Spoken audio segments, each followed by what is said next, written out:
Buka kitab kita sama-sama, 2 Raja-Raja pasal 5. 2 Raja-Raja pasal 5, ayat yang pertama sampai ayat yang ke-15. Hari ini saya mau bagi buat saudara rahasia untuk hidup sukses dan berhasil. Amin.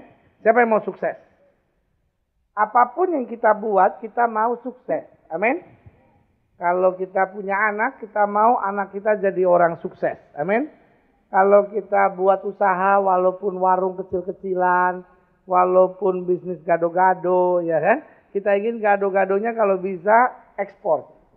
Ya kan? Ekspor, gado-gado kualitas ekspor, ya kan? Jadi kita ingin, kita rindu untuk apa? Sukses, ya kan? Walaupun mungkin setelah menatap saya dan berkata, pendeta, suami saya 7 tahun yang lalu meninggal, pendeta. Waktu anak saya yang paling tua umur 5 tahun. Saya berjuang apapun, saya ingin supaya anak itu sukses. Saya nggak percaya kalau saya bilang sama saya, ya pendeta saya kan janda, ya didik anak ya bisa berhasil, syukur. Kalau dia jadi preman juga nggak apa-apa lah gitu ya kan. Nah, saya percaya setiap kita punya mimpi untuk apa? Sukses. Setiap kita punya mimpi untuk apa? Berhasil. Tetapi hari ini perlu saya tegaskan buat saudara, itu pun kerinduan Tuhan. Amin. Jangan saudara pikir Allah kita tuh Tuhan yang pelit gitu. Yang kayaknya kalau kita bilang Tuhan berkat dong, Tuhan menatap kita agak sinis gitu lalu bilang berkat lagi, nggak ada permintaan lain, cuman berkat saja. Nah, saya tidak percaya. Yang saya percaya Allah kita adalah Allah yang rindu melihat hidup kita sukses. Amin. Kalau saudara menatap saya dan bilang, tapi kayaknya nggak gitu-gitu juga, pendeta, buktinya kok kayak saya untuk bisa berhasil, untuk bisa sukses itu berat banget. Saya cuma kasih saudara, ajak saudara untuk berpikir sederhana. Saudara punya anak. Saudara ingin nggak anak saudara sukses? Lalu pertanyaan saudara, karena saudara ingin sukses, anak saudara pasti sukses nggak? Enggak juga. Enggak. Walaupun saudara ingin anak saudara sukses, tapi kalau anak saudara malas, dia nggak bisa sukses. Betul? Kalau anak saudara nggak mau dekat sama Tuhan, dia nggak akan pernah bisa sukses. Betul? Kalau anak saudara bawaannya cuma mau berkelahi aja, anak saudara senangnya begajulan tiap hari, dia juga nggak akan pernah bisa sukses. Mungkin di hatinya ada kerinduan untuk sukses. Tapi hari ini saya mau beritahu buat saudara, sukses itu bukan teori. Sukses itu adalah langkah yang pas. Amin. Sukses itu bukan hayalan. Sukses itu adalah langkah. Sukses itu bukan hanya konsep dalam pikiran. Sukses adalah langkah. Berarti orang tidak bisa sukses hanya karena berpikir, ya pendeta saya harap saya sukses. Makin berharap begitu, akhirnya yang terjadi justru makin kecewa. Ada banyak orang yang berharap gitu, ya saya harap pendeta supaya suami saya beres gitu. Supaya dia jadi suami yang baik gitu, yang pengertian gitu, yang rohani gitu. Tapi tahu kapan dapatnya? Sebenarnya yang kasih dalam Tuhan. Jadi kenyataan yang terjadi dalam hidup kita, seringkali kita cuma hanya bermimpi untuk sukses. Alkitab bilang tegas begini, iman tanpa perbuatan pada hakikatnya mati. Berarti iman itu bukan konsep. Iman itu adalah sebuah langkah dalam hidup kita yang kita ambil berdasarkan kehendak Tuhan. Dan kita tahu selama kita melangkah sesuai dengan kehendak Allah, Alkitab bilang tidak akan pernah kita ditinggalkannya. Kita tidak akan turun, kita diangkat naik, tidak menjadi ekor, dipimpin menjadi kepala. Amin. Sukses itu pasti kalau lu-nya benar. Amin. Karena sukses itu memang Allah rencanakan. Tetapi kadangkala bukannya Allah tidak mau berikan sukses. Kitanya tidak mengambil langkah untuk menjadi apa? Sukses. Ya kan? Nah itu yang kita pelajari. Kita mau belajar dari seorang yang bernama Naaman. Dia sukses sebagai panglima. Dia sukses menundukkan Israel. Dia juga sukses dalam menerima mujizat dari Tuhan. Namanya Naaman. Naaman panglima Raja Aram adalah seorang apa? Terpandang. Lihat tuh, sukses itu berarti hidup terpandang dan dikatakan apa? Sangat sayangi. Wah, Tuhan mau saudara terpandang dan sangat disayangi. Mertua lihat saudara sayang, telepon saudara. Kamu mama lihat dari tahun 90 sampai sekarang mobilnya masih kijang itu aja. Ya habis gimana Mang? Nggak ada uang kan mahal. Udah besok beli nanti mama yang bayar. Ah itu. Jarang itu mertua begitu. Tapi itu yang Tuhan mau. Hidup kita jadi apa? Disayang. Amin. Menantu sayang sama saudara. Mama jalan-jalan ke London. Aduh kan mahal. Udah biar saya yang bayar. Oh darah Yesus. Ada banyak mertua yang bilang, Mama jalan-jalan sekali-sekali ke Irak. Tapi saya percaya hidup Kristen adalah hidup yang disayang. Amin. Suami lihat saudara sayang gitu. Amin. Ada banyak suami yang lihat saudara rasa mau pingsan. Ya. Tapi yang Tuhan mau hidup saudara tuh sukses. Amin. Orang lihat saudara tuh sayang. Orang lihat saudara ingin dekat. Orang lihat saudara tuh seneng gitu. Kan ada orang yang gak buat apa-apa, kita lihatnya aja udah enak. Ya. Heran mereka kalau lihat dia tuh gak tahu kenapa gitu. Buatnya kesel aja, tapi dia ngapain? Gak tahu, ngeliat wajahnya aja. Emang dia mesti permak tuh wajah. Tapi ini yang saya percaya. Dimanapun sudah ditempatkan Tuhan, sudah menjadi orang yang disukai. Amin. Kita lihat selanjutnya. Sebab oleh dia Tuhan telah memberikan kemenangan kepada orang Aram. Tetapi orang itu, si Naaman itu, seorang apa? Pahlawan tentara sakit kusta. Orang Aram pernah keluar bergerombolan dan membawa tertawan seorang anak perempuan dari negeri Israel. Ia menjadi pelayan pada istri Naaman. Ayat yang ketiga. Berkatalah gadis itu kepada nyonyanya, jadi kepada istrinya Naaman. Berkatalah gadis itu kepada nyonyanya, sekiranya tuanku menghadap nabi yang di Samaria itu, maksudnya Elisa, maka tentulah nabi itu akan menyembuhkan dia, menyembuhkan tuan, menyembuhkan Naaman dari penyakitnya. Lalu apa yang terjadi? Ayat yang keempat. Pergilah Naaman memberitahukan kepada tuannya, pada raja, katanya, begini-beginilah dikatakan oleh gadis yang dari negeri Israel itu. Maka jawab Raja Aram, baik, pergilah, dan aku akan mengirim surat kepada Raja Israel. Lalu pergilah Naaman dan membawa sebagai persembahan 10 talenta perak, 6.000 shikal emas, dan 10 potong pakaian. Ayat yang ke-6. Ia menyampaikan surat itu kepada Raja Israel yang berbunyi, sesampainya surat ini kepadamu, maklumkanlah kiranya bahwa aku menyuruh kepadamu Naaman, pegawaiku, supaya engkau menyembuhkan dia dari penyakit kustanya. Segera sesudah Raja Israel membaca surat itu, dikoyakkanlah pakaiannya serta berkata, Allahkah aku ini yang dapat mematikan dan menghidupkan? Sehingga orang ini mengirim pesan kepadaku supaya ku sembuhkan seorang dari penyakit kustanya. Tapi sesungguhnya perhatikanlah dan lihatlah. Ia mencari gara-gara terhadap aku. Segera sesudah didengar Elisa abdi Allah itu bahwa Raja Israel mengoyakkan pakaiannya, dikirimnyalah pesan kepada raja bunyinya, mengapa engkau mengoyakkan pakaianmu? Biarlah ia datang kepadaku supaya ia tahu bahwa ada seorang nabi di Israel. Kemudian datanglah Naaman dengan kudanya dan keretanya lalu berhenti di depan pintu rumah Elisa. Elisa menyuruh seorang suruhan kepadanya mengatakan, pergilah, mandi 7 kali dalam sungai Yordan, maka tubuhmu akan pulih kembali sehingga engkau menjadi tahir.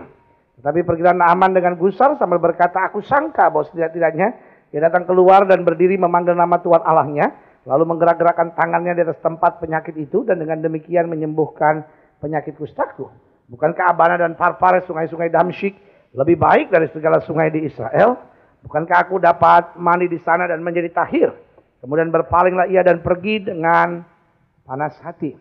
Tetapi pegawai-pegawainya datang mendekat serta berkata kepadanya, Bapak, seandainya Nabi itu menyuruh perkara yang sukar kepadamu, bukankah Bapak akan melakukannya? Apalagi sekarang ianya berkata kepadamu, mandilah dan kau akan menjadi tahir. Maka turunlah ia membenamkan dirinya 7 kali dalam sungai Yordan sesuai dengan perkataan abdi Allah itu. Lalu dikatakan apa? Pulihlah tubuhnya kembali seperti apa? Tubuh seorang anak dan ia menjadi tahir. Sebetulnya terjemahan aslinya bukan tubuh tapi kulit. Pulihlah kulitnya kembali seperti kulit seorang anak bayi. Itu terjemahan aslinya. Wah, waduh, ibu-ibu mau kulitnya kembali seperti kulit bayi? Sampai ada ibu-ibu yang rela mandi pakai sabun Johnson. Sabun bayi. Ada ibu-ibu yang rela mandi pakai sabun bayi supaya kulitnya katanya seperti bayi. Saya mau beritahu, bukan kulitnya yang seperti bayi, baunya yang bau bayi. Ya kan? Sampai dari tadi teman sebelah saudara bingung. Ini ada bayi di mana? Kok bau bayi? Iya kan? Bedaknya juga pakai bedak Johnson supaya kulitnya seperti bayi. Tapi Naaman waktu dipulihkan kulitnya kembali seperti kulit bayi. Hebat. Ayat 15. Kemudian kembalilah ia dengan seluruh pasukannya kepada abdi Allah itu. Setelah sampai, tampillah ia ke depan Elisa dan berkata, sekarang aku tahu bahwa di seluruh bumi tidak ada Allah kecuali di Israel. Karena itu terimalah kiranya suatu pemberian apa? Dari hambamu ini. Nah, saya pelajari bicara tentang sukses. Kalau kita lihat ayat yang pertama dikatakan, Naaman panglima Raja Aram adalah seorang terpandang di hadapan tuannya dan sangat apa? Disayangi. Sebab oleh dia Tuhan telah memberikan kemenangan kepada orang Aram. Tapi orang itu seorang pahlawan tentara apa? Sakit kusta. Jadi yang pertama saya pelajari, orang sukses bukanlah orang yang sempurna. Ada banyak orang pikir saya baru bisa sukses kalau saya sempurna. Rumah tangga saya baru bisa bahagia kalau tidak ada kekurangan. Tapi selalu saya bilang orang gagal itu bukan karena kekurangan, tetapi orang gagal itu karena tidak menyadari kelebihannya. Amin. Kalau saudara menatap saya dan berkata, pendeta saya gagal karena segala kekurangan saya harus tegaskan buat saudara, setiap orang di muka bumi pasti punya kekurangan. Amin. Kalau saudara menatap saya dan bilang, pendeta saya nggak bisa sukses pendeta, habis suami saya kan nggak mendukung pendeta, ipar-ipar saya semua mulut ember semua, bagaimana saya bisa berhasil gitu? Nggak ada orang yang dukung saya, nggak ada orang yang memperhatikan saya, semua orang di muka bumi manusia-manusia jahanam. Saudara saya yang kasih dalam Tuhan, sukses bukan milik orang sempurna. Amin. Sukses itu diraih oleh orang biasa. Amin. Dia itu pahlawan, tapi dia seorang yang apa? Sakit kusta. Berarti dia juga bukan orang yang apa? Sempurna. Menurut aturan orang yang sakit kusta nggak akan pernah bisa jadi tentara, karena sakit kusta itu adalah sakit yang najis. Nah lalu saya coba pikirkan bagaimana dia kusta tapi bisa jadi pemimpin. Pasti melalui proses yang bernama waktu. Saya terlalu percaya di mana ada sukses selalu ada proses. Amin. Di mana ada sukses selalu ada apa? Ada proses. Karena sukses selalu membutuhkan waktu. Tidak ada sukses yang berlangsung semalam. Amin. Tidak pernah ada cerita hari ini sudah ribut sama suami, ting, besok rumah tangga langsung bisa. Haleluya, Tuhan baik. No. Hari ini sudah ada masalah dengan suami. Kalau saudara mau berjuang, saudara mau minta tuntunan Roh Kudus, saudara mau belajar, saya percaya lewat waktu akhirnya sukses. Amin. Hari ini saudara tahu anak saudara pacaran dengan orang tidak seiman. Iya kan?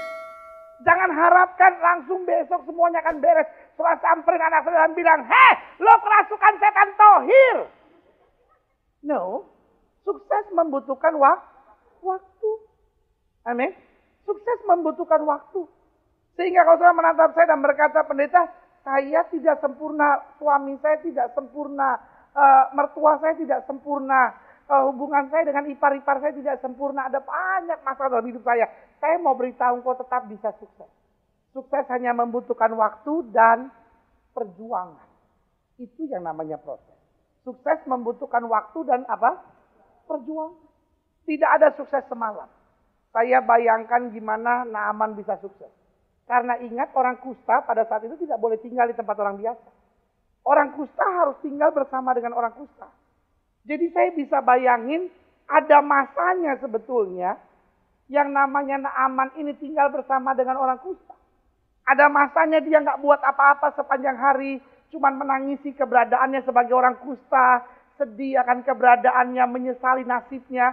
Sampai satu saat dia pikir, kalau saya cuma menyesali nasib saya di sini, kalau saya cuma mikirin kekurangan saya, kalau saya cuma mikirin persoalan saya, kapan saya bisa bangkit dong? Amin. Saya hanya mau beritahu buat saudara, memang kadang-kala enak gitu untuk duduk merenungkan nasib. Kenapa saya harus begini? Kenapa lagi dulu saya harus menikah sama laki-laki seperti itu? Yang dulu baik itu perhatian, penuh kasih, dulu juga rohani banget ya, masih mau pergi ke gereja sekarang tuh Tuhan. Kutuk apa dalam hidup saya selalu tanya, memangnya saudara kalau nangisin masalah hidup saudara lebih bahagia? Kalau saudara nangisin masalah hidup saudara lebih bahagia, kalimat saya sederhana, tangisin terus. Kalau perlu cari masalah lebih banyak supaya nangisnya lebih seru. Memangnya kalau saudara nyesali nasib, persoalan saudara jadi ringan.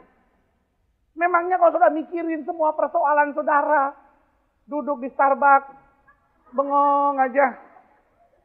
Saudara yang kasih dalam Tuhan. Ini yang saya mau bilang.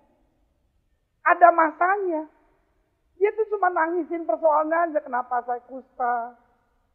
Tanu kek, tombe kek, apa kek, jangan kusta. Tapi ada masanya dia sadar nggak bisa nih saya gini terus. Memang kalau saudara nyesalin suami saudara tuh memang bisa berubah persoalannya.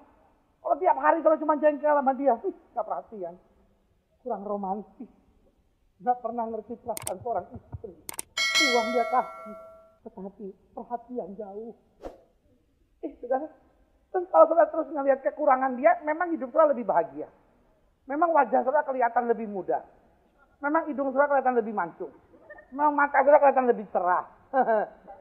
Makin saudara menyesali nasib, makin saudara kelihatan lebih tua. Tahu?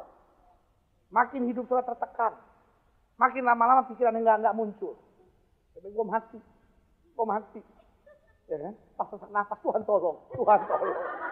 Malaikat kan senyum-senyum, katanya mau mati. Baru sesak nafas, Tuhan tolong. Katanya mau mati. Baru sesak nafas, Tuhan tolong.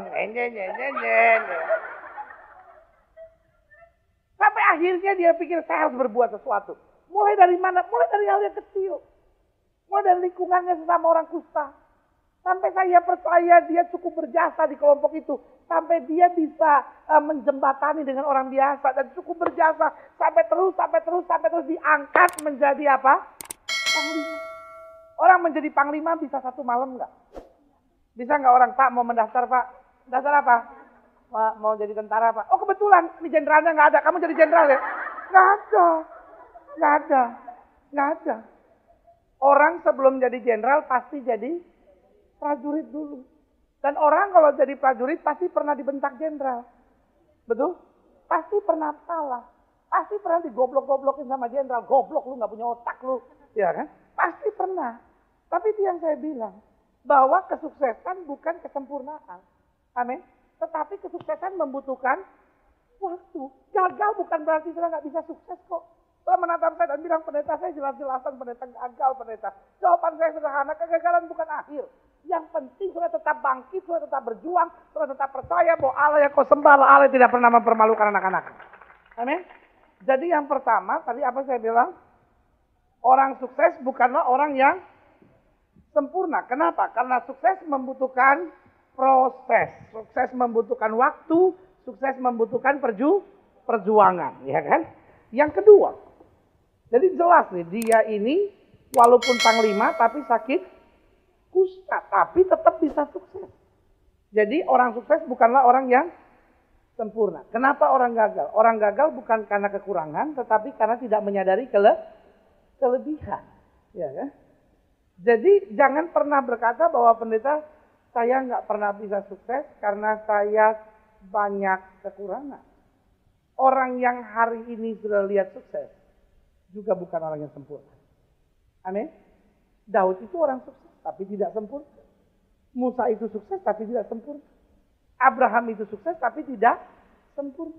Jadi orang sukses bukanlah orang yang sempurna, tapi orang yang mau diproses Tuhan, dibentuk Tuhan, dan mau menyenangkan hati Tuhan. Amin. Yang kedua saya pelajari, coba lihat ayat yang kedua. Orang Aram pernah keluar bergerombolan dan membawa tertawan seorang anak perempuan dari negeri Israel. Anak perempuan. Ini kira-kira dalam Alkitab bahasa tua bilangnya genduk. Genduk. Genduk itu apa sih? Genduk itu apa? Genduk itu bukan harus pembantu loh.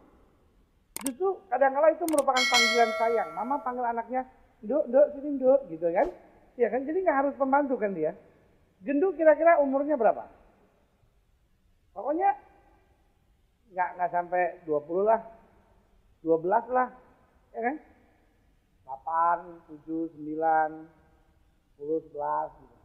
Nah, bagi orang Timur Tengah, perempuan umur segini nggak masuk hitungan. Nggak masuk hitungan. Makanya buat orang Timur Tengah punya anak perempuan wah susah. Anak laki raja. Iya kan? Nah, gendut ini tidak masuk hitungan. Karena dia slave. It's not a servant. Bukan pembantu, tetapi budak, slave.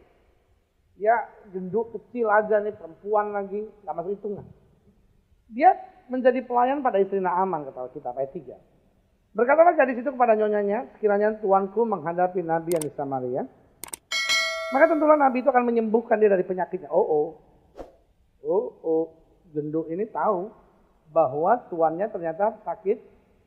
Saya percaya penyakit ini udah disembunyikan rapat-rapat. Tapi rupanya namanya anak kecil kan pengen tahu aja kan. Tapi dia punya kasih. Dalam hatinya nanti kalau saya ngomong, bagaimana kalau nyonya tersinggung? Bagaimana kalau tuan tersinggung? Tapi he speaks anyway. Dia ngomong juga akhirnya. Lalu apa yang terjadi? Ayat 4. Lalu pergilah Naaman memberitahukan kepada tuannya, katanya, begini-begini dikatakan oleh gadis dari negeri Aram itu. Dari negeri Israel itu. Yang kedua saya pelajari, orang sukses adalah orang yang dapat menerima nasihat dan mempertimbangkan. Amin. Saudara yang kasih dalam Tuhan, kalau saudara yang jadi Naaman, kira-kira gimana? Ingat loh, saudara harus ingat, dia ini bukan satu-satunya yang memberi nasihat tentang kesembuhan. Betul? Biasanya kan banyak orang kan begitu. Banyak orang, kalau nggak usah jauh-jauh. Ada anak sakit. Tuh anak gua lagi sakit perut nih. Nah, lalu jawab apa? Yang satu bilang, kasih bawang dibakar ditempel. Yang satu bilang taruh jahe. Satu bilang daun serai. Ya kan? Bagian lagi bilang enggak. Tiri pakai kapur ditumbuk, dibakar gitu. Nah airnya diminum. Dari kembung mencret lama-lama. Iya kan? Di sini segala macam ditempel nih. Iya kan? Tempelannya banyak banget. Iya kan? Ini mau nyembuhin atau mau bikin sop-sopan. Segala macam lengkap. Iya kan? Kenapa? Karena memang kan namanya orang sakit kan ada aja orang yang mau tolong kan. Iya kan? Jadi udah banyak nih yang ngasih petunjuk nih sama Naaman nih. Tetapi keadaannya nggak beres-beres. Tiba-tiba gendut lagi yang ngomong. Iya kan? Kira-kira saudara mau nggak dengar nasihat ini? Ginilah pendeta. Cari yang lebih berwibawa sedikit lah. Tapi saya pelajari orang sukses itu orang yang mau nerima nasihat. Ada banyak kita cuma mau dinasehatin yang pertama sama orang yang menurut kita layak. Yang kedua, kalau caranya tepat. Ya kan? Kadangkala kalimat ipar saudara cukup benar. Tapi cara ngomongnya tuh nggak enak. Padahal saya tahu sih maksudnya benar. Tapi cara ngomongnya dong. Nggak usah begitu-begitu amat. Kalau saudara yang memberi nasihat, pastikan caranya benar. Amin. Kalau saudara nasihatkan suami saudara, cari bahasa yang baik. Cari waktu yang baik. Cari cara yang baik. Amin. Kalau saudara yang harus menasihati orang. Tapi kalau orang yang memberi nasihat buat saudara, biarin. Walaupun caranya tidak baik, walaupun caranya tidak menyenangkan. Kalau nasihatnya baik, pertimbangkan. Amin. Saya tidak bilang semua nasihat orang harus saudara ikutin. Saya tidak bilang semua nasihat orang harus saudara ikutin. Setiap nasihat orang harus saudara pertimbangkan. Karena yang pertama ada orang kasih nasihat. Cuman karena kepengen nolong tapi nggak ngerti. Ya kan, coba aja saudara pulang gereja, tiba-tiba mobil saudara mogok. Ada banyak orang di situ kan, ini nih cabut aja businya. Kenapa emang? Ya enggak, waktu itu mobil saya juga mogok cabut busi. Emangnya kalau mobil mogok satu-satu cuma busi persoalannya. Kan banyak. Dia ngomong nggak ngerti sih, nggak tahu. Cuman dia pernah lihat mobilnya mogok, suaminya cabut busi beres. Karena persoalannya busi. Padahal mobil saudara lain lagi persoalannya, bensin habis. Mau busi dicabut, mau busi diganti, mau busi dilapis emas. Bensin nggak ada, mau diapain ya kan? Iya kan? Nah jadi saudara yang kasih dalam Tuhan, ada orang yang kasih nasihat karena sayang cuman nggak ngerti. Ada orang yang kasih nasihat karena jengkel aja sama saudara. Hanya cuma pengen nyinyek saudara aja gitu. Hanya pengen bongkar kesalahan saudara aja supaya kayaknya tuh nunjukin, lu kan nggak bener, lu gini dong. Ya kan? Ada orang yang sebetulnya nasihatin saudara cuma karena iri. Ada orang yang nasihatin saudara karena sinis aja sama saudara. Ya kan? Tapi itu kan bukan berarti nasihatnya harus kita buang. Siapa tahu justru itu dipakai Tuhan. Justru nasihat yang baik yang kita terima. Amin. Baru yang ketiga, nah ini mutlak harus kita terima. Nasihat dari orang-orang yang rohani dan memang mengasihi kita. Dia rohani dan memang apa? Mengasihi saudara. Dan dia memang doa buat saudara. Nah, saudara yang kasih dalam Tuhan, kenapa ada banyak rumah tangga bermasalah? Sederhana. Suami udah gak bisa nasihatin istri. Suami baru bilang sama istrinya, "Mah, kamu kadang-kadang kalau pakai baju sembarangan deh, Mah. Rok batik, baju kembang-kembang." Saudara yang kasih dalam Tuhan, kadang-kadang suami kalau nasihatin sesuatu, istri udah punya prejudice aja gitu. Udah punya prasangka yang nggak karu-karuan, udah mulai berpikir, kenapa? Aku selalu memang nggak pandai ya dalam memilih baju ya. Nggak seperti sekretaris kamu yang baru umur 19 tahun itu, yang kelihatannya lebih cantik, selalu matching. Lalu yang kasih dalam Tuhan, itu persoalan kadang-kala kita udah nggak bisa dinasihatin. Suami mulai bilang sama istrinya, "Mah, kamu kalau marah sama anak jangan dibentak di depan orang gitu kan, kadang-kala anak juga rasa gimana gitu. Kamu ngomong baik-baik loh. Tapi gak bisa. Kenapa kamu mau belain dia? Selalu kamu belain, kamu ngancurin pendidikan anak-anak di rumah ini." Tinggal suami yang ya udah ngomong sama istri, dibentak, mendingan ngomong sama yang lain. Akhirnya dia kirim SMS ke yang lain. Udah mamam yang, cewek udah umur 31 pakai udah mamam yang. Ayo, saya pelajari orang-orang yang sukses, orang-orang yang berhasil, orang-orang yang masih bisa dikasih tahu. Orang-orang yang masih bisa dinasihati.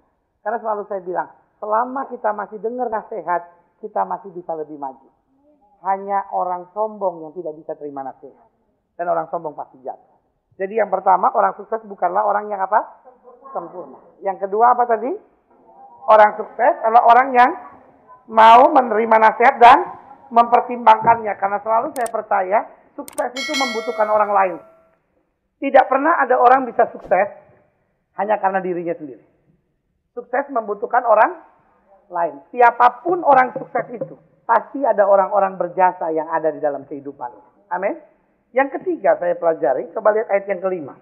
Maka jawab Raja Aram, "Baik, pergilah. Dan aku akan mengirim surat kepada Raja Israel." Lalu pergilah Naaman dan membawa sebagai persembahan apa? 10 talenta perak, 6.000 shikal emas, dan 10 potong pakaian. Untuk apa dia bawa 6.000 shikal emas, 10 talenta perak, dan 10 potong pakaian? Untuk apa? Persembahan apa? Persembahan ucapan syukur kenapa? Kalau dia sembuh. Udah sembuh belum? Dianya udah sembuh belum? Tapi dia bawa nggak? Nah, dianya udah sembuh belum? Buat apa dia bawa kalau dia belum sembuh? Dia yakin kalau dia sembuh. Kalau nggak sembuh dia bawa pulang. Kenapa nggak nanti aja dia bawanya kalau udah sembuh? Jadi dia bawa nggak? Tapi dia sembuh nggak? Tapi dianya sembuh nggak? Kalau nggak sembuh, tergantung niat. Tergantung niat. Ayat kita nggak ada niat dibawa-bawa.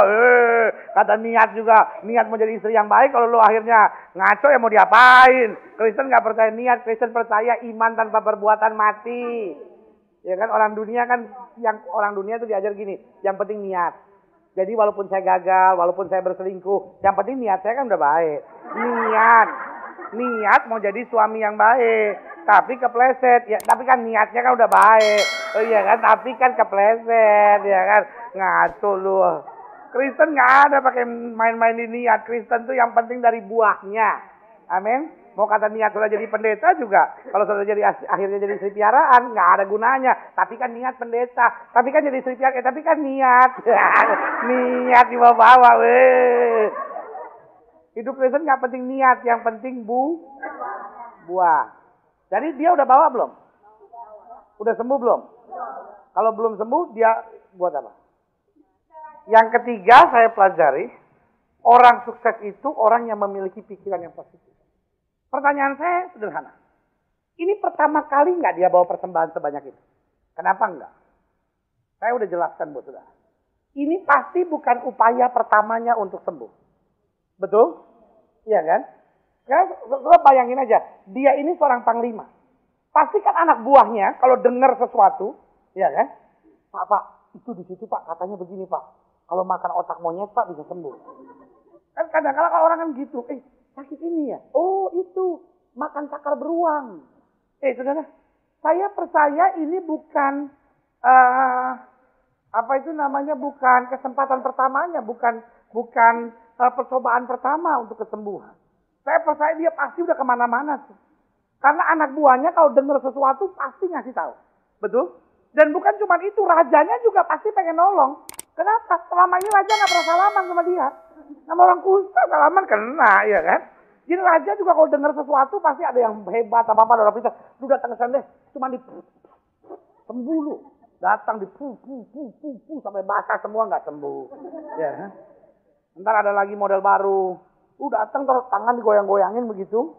Dicabut penyakitnya, dipindahin ke kambing, kambingnya mati udah sembuh. Ini cabut, udah 17 kambing, onta-onta mati semua. Tetap kustanya. Saya percaya nih bahwa persembahan gini udah sering dia nih. Tapi setiap kali dia bawa pulang. Setiap kali dia bawa pulang. Kenapa? Karena ternyata tidak sembuh. Tapi yang menarik perhatian saya, peristiwa-peristiwa yang mengecewakan itu tidak membuat pikirannya negatif. Amin. Orang sukses itu pikirannya positif. Amin. Ada banyak orang yang pikiran terlalu negatif. Aduh, pendeta anaknya itu udah nakal banget. Kadang-kadang anak saya tidak senakal yang saya bayangkan. Amin. Masih banyak anak yang lebih nakal. Paling jarang doain orang kalau anaknya nakal. Menurut saya anak nakal itu wajar. Iya dong. Kalau anak saya dibilang, Joni mandi, ya mami. Joni makan, ya mami. Joni belajar, ya mami. Itu anak sakit. Bu. Ini Bu ya, saya kasih tahu ya Bu ya. Seluruh anak di seluruh dunia. Semua anak di seluruh dunia. Kalau disuruh mandi pasti susah. Betul? Tapi kalau sudah sampai di kamar mandi disuruh keluar pasti susah. Semua anak di seluruh dunia begitu, betul? Iya kan? Disuruh mandi susah.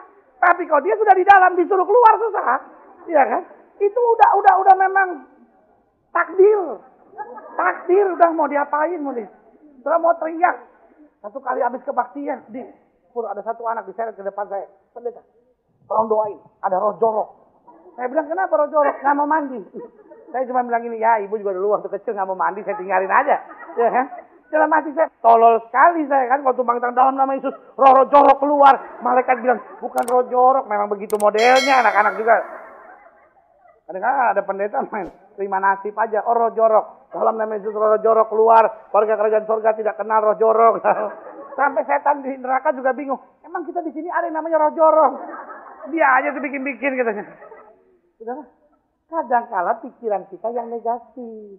Kita udah pikir nih anak kita udah nakal banget, udah kerasukan setan kadang-kala ya kan. Kalau kita pikir lu kerasukan setan kali. Padahal anak itu tidak jauh dari orang tuanya. Saudara juga mungkin dulu begitu. Iya kan? Cuman bedanya anak sekarang nonton TV, kita zaman dulu enggak. Ya kan, enggak ada TV, ya kan? Paling denger RRI juga Bang Jait yang kita dengerin. Iya kan? Saudara. Jadi yang saya mau tegaskan di sini buat saudara, bahwa orang sukses itu pikirannya positif. Amin. Orang sukses itu bukan lihat sesuatu, aduh hancur nih, aduh berantakan. Saudara, rumah tangga saudara enggak parah-parah banget gitu. Betul ada masalah, tapi kan biasa kan? Amin. Iya kan? Kenapa orang sampai bercerai kalau dia pikir udah nggak bisa dipertahankan lagi, udah parah, nggak separah-parah banget, ya kan? Tapi kalau kita udah berpikiran negatif, wah ini nggak ada ujung, nggak ada pangkalnya, ya udah nggak bisa selesai.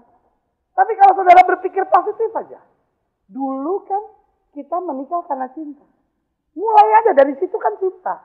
Lo di mana nih letak ikatnya ini nih? Di mana letak kasalnya ini? Iya kan? Yang sederhana itu aja, jangan berpikir yang rumit-rumit lah. Pikir aja yang positif dalam hidup. Lo anak saya ini kan darah daging saya sendiri. Saya kan udah doa. Berarti kan Tuhan siap berbuat sesuatu. Di mana letak persoalannya? Oh mungkin saya dulu mendidiknya nggak benar. Saya dulu gampang maki, gampang bentak. Saya mungkin dulu suka bilang anak setan, lu anak setan. Oh ini nih, saya harus cabut dalam nama ini. Ya kan? Nah, kalau kita punya pikiran positif, semangat kita cepat maju. Amin.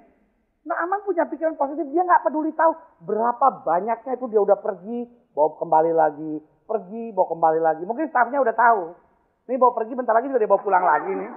Udah tahu stafnya. Ya kan? Tetapi tetap dia punya pikiran yang apa? Positif. Yang keempat, ayat 9. Kemudian datanglah Naaman dengan kudanya dan keretanya lalu berhenti di depan pintu rumah Elisa. Elisa tahu nggak bahwa Naaman akan datang? Kenapa? Karena dia yang undang. Ayat 10. Elisa menyuruh seorang suruhan kepadanya mengatakan, pergilah, mandi 7 kali dalam sungai Yordan, maka tubuhmu akan pulih kembali sehingga engkau menjadi tahir. Tetapi pergilah Naaman dengan gusar sambil berkata, aku sangka bahwa setidak-tidaknya ia datang keluar dan berdiri memanggil nama Tuhan Allahnya, lalu menggerak-gerakkan tangannya ke atas tempat penyakit itu dengan demikian menyembuhkan penyakit kustaku. Bukankah Abana dan Farpar sungai-sungai Damsyik lebih baik dari segala sungai di Israel? Bukankah aku dapat juga mandi di sana dan menjadi tahir? Kemudian berpalinglah ia dan pergi dengan panas hati. Tetapi pegawai-pegawainya datang mendekat serta berkata kepadanya, Bapak, seandainya Nabi itu menyuruh perkara yang sukar kepadamu, bukankah Bapak akan melakukannya? Apalagi sekarang ia hanya berkata kepadamu, mandilah dan kau akan menjadi tahir. Maka turunlah ia membenamkan dirinya 7 kali dalam sungai Yordan, sesuai dengan perkataan Abdi Allah itu. Lalu, dikatakan apa? Pulihlah. Bukan cuma sembuh, pulih. Apa bedanya sembuh sama pulih? Sembuh itu sakitnya hilang. Pulih itu kembali pada keadaan seorang dari timbangan 70, karena sakit timbangannya 62. Waktu dia sembuh, beratnya masih 62. Waktu dia pulih, kembali ke... Jadi pulih itu kembali keadaan sebagaimana seperti sebelum dia sakit. Sembuh itu lepas dari penyakit, tapi mungkin belum pulih. Ya, saya sih sudah sembuh, tapi masih lemah.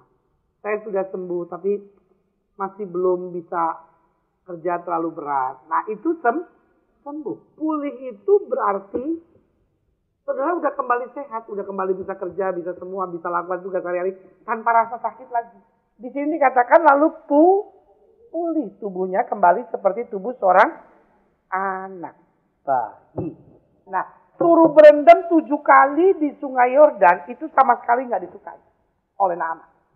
Apalagi dia sebagai panglima yang datang bukan Elisanya, tapi cuman bujangnya. Dia sama sekali nggak suka dengan keadaan itu. Tetapi dia dinasehati oleh pegawai-pegawainya.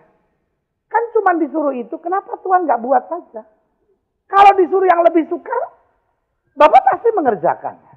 Apa cuma karena persoalan itu? Akhirnya dia pikir-pikir, iya ya, saya memang nggak suka.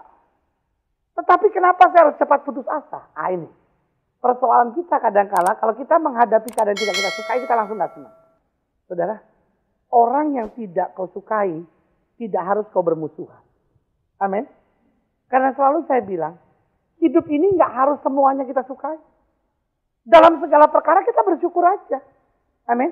Jadi yang saya mau jelaskan buat saudara, kadang-kala sudah kerja di kantor, setelah melayani, saya akan ketemu dengan orang-orang yang sudah nggak suka. Dan saya mau beritahu, kalau orang sudah nggak suka, belum tentu dia salah. Dan belum tentu saudara benar. Sampai di sini sudah ngerti maksud saya? Kadang-kala kita menghubungkan, kalau saya nggak suka berarti dia salah dan saya benar. Belum tentu. Nggak suka itu kadang-kala cuma soal berbeda. Amin. Berarti yang keempat saya pelajari, orang sukses adalah orang yang tidak cepat putus asa, meskipun menghadapi keadaan yang tidak dia sukai. Amin.